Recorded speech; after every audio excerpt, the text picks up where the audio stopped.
Simulat sa poll ay markado na ang PNP sa usaping iskalawag kahit na mas marami ang mabubuti sa organisasyon ng kapulisan pero palaging agaw eksena ang mga miyembro nito na gumagawa ng kabulastugan.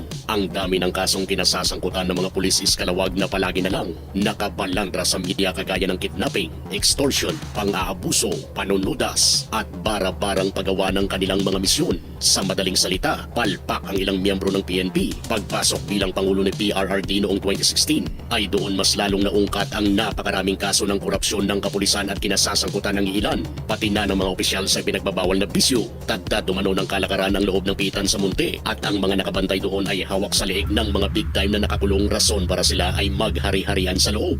Matapos magretiro ni dating PNP Chief Ronald Bato de la Rosa, ay kagad itong itinalaga bilang Director General ng Bilibid at ang solusyon niya para mawala ang korupsyon sa loob ay tanggalin ang mga dating gwardya doon at palitan ng mga miyembro ng SAF. Don't let me down. Don't let me down. Tadadadang. Ibig sabihin, tadadadang. Tadadadang. Yun. Akong babaril sa inyo pag kayo ay tatanggap ng bribery dyan sa loob. Special Action Force. Ito ang elite unit ng PNP. Ayon kay Bato, hindi raw basta-basta makukurap ang mga miyembro ng SAF dahil hindi basta-basta ang kanilang prinsipyo at paniniwala.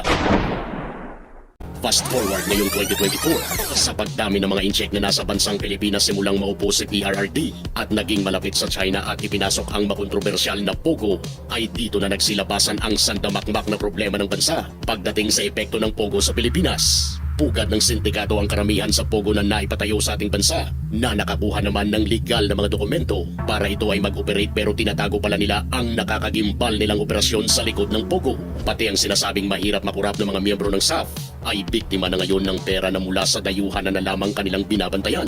May 18, 2024, naalarma ang ilang residente ng Ayala, Alabang, Muntinlupa City nang may dalawang lalaking nagsuntukan.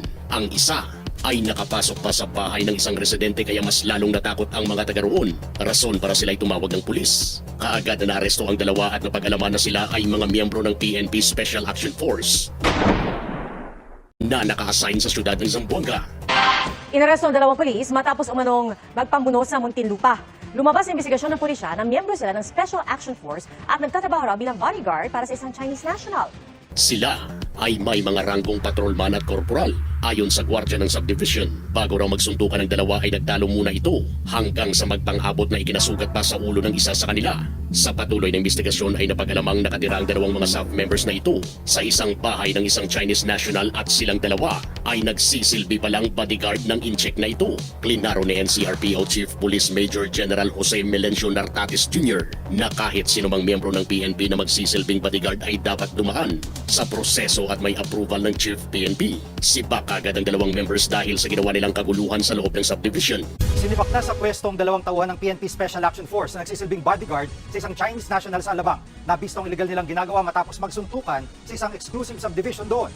Palaisipan din sa lahat kung bakit nagbabodyguard ang dalawang SAF members sa isang incheck kahit na sila ay may assignment sa Zamboanga. Ayon kay SAF Director Police Brigadier General Mark Pespes, kasama rin sa sinibak ang 7 iba pang SAF personnel na may direktang supervisyon sa dalawang SAF trooper, kabilang ang battalion commander, company commander, at mga platoon leaders. Kumbinsido ang PNP na talagang nagkaroon ng bayaran sa dalawang SAF members na naging bodyguard ng nasabing Chinese national. Pati rin po yung ating mga regional directors were given instruction to account yung kanilang mga personnel. There is a possibility na baka may iba pa pong unit, PNP unit providing unauthorized security. Logic dictates na hindi po libre yung services nitong dalawang pulis po natin. Definitely, heads will roll in this particular case po. Kaagad na ikinulong ang dalawang SAF members pero makalipas ang ilang araw ay nag-order ang korte na temporaryong ilabas ang dalawa at ikustodiya sa headquarters mismo ng SAF sa Santa Rosa habang patuloy na dinidinig ang kanilang kaso. Kanina po ay naglabas po ng resolution yung prosecutor's office na humawak po ng kaso at ang nakalagay po doon ay yung dalawa po ay were released for further investigation po. Yung dalawa at dadalhin po sila doon po sa headquarters po ng SAP sa Santo Domingo, Santa Rosa at mananatili po sila na doon po sa headquarters po ng SAP hanggat dinidinig po itong kaso sa kanila. Ayon sa Muntinlupa City Mayor Rupi Biazon, kanila nang inaalam kung ano ba ang transaksyon at background ng incheck na ito na binabantayan ng dalawang nahuling SAF. Well, bayan dun sa investigation, lumalabas na yung parang employer o yung binabantayan nitong dalawang troopers ay isang Chinese national. ano siya, na-identify as residente doon at doon nagre-report yung dalawang pulis. Pero ano pa, pinakuha ko nga yung information na background nitong taong ito, saan ba siya connected, ano ba ang kanyang parang hanap buhay at basis ng legal stay dito sa Pilipinas. So as of now, yung aming Chief of Police is still doing the investigation to sa background ng tao. Larong naging maluwag masyado ang pamahalaan noon ni PRRD. Pagdating sa Chinese nationals na pinapasok natin sa Pilipinas, di hamak na mas malaki ang naging perwisyo ng dinala nilang pogo sa Pilipinas kumpara sa naging binibisyo nito. Kahit bawal ay nagagawa ng mga incheck na ito dito sa Pilipinas dahil sa paggamit nila ng kanilang mga pera. At ang nakakalungkot pa, ay tayong mga Pilipino ang ginagawa nilang instrumento sa pagtulong sa kanila sa kanilang mga ilegal na negosyo. Uhaw talaga sa pera ang Pinoy dahil sa kahirapan, kaya nawawala ng pagmamahal sa bayan pati na sa sinumpaang tungkulin. Kapalit lamang ng perang kanilang nakukuha sa mga amo nilang dayuhan. Walang may nakakaalam kung gaano nakalawak ang kalakaran at pag-iispiya na napasok ng mga incheck na ito dito sa loob ng ating bansa. Nakakalungkot talaga isipin na may mga Pinoy na ipinagpapalit ang ating bansa, pati na ang mga kapwa Pilipino para sa pera ng mga dayuhan.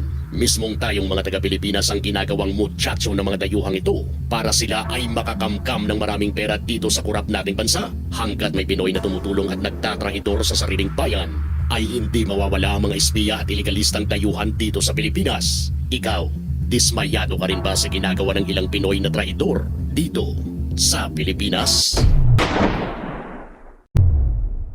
Sa ating mga personnel na nagmumoonlighting, aking payo pigilan nyo na yan.